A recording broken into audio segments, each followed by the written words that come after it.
So, tapos ko nung panoorin yung Inside Out and maganda yung kwento niya.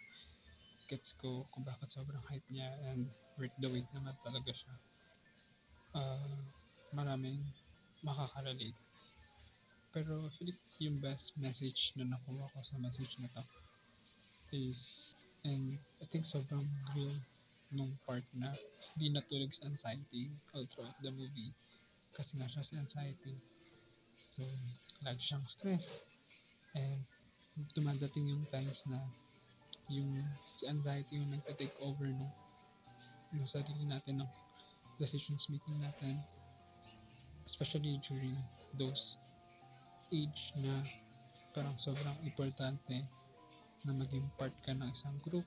Nakarelate ako doon kasi I feel like lahat naman tayo, especially during high school, junior high school, talagang tinry natin na maki um, maging kabilang sa ibang tao.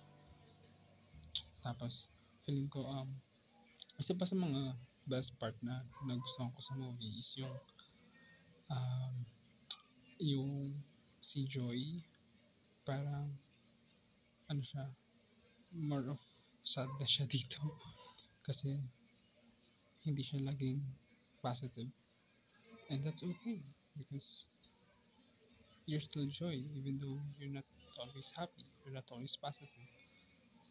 And last, I think ang pinaka lesson na masasabi ko talaga sa movie na to is that we should learn how to manage our emotions kasi kagaya nga sabi ko, parang we have different phases.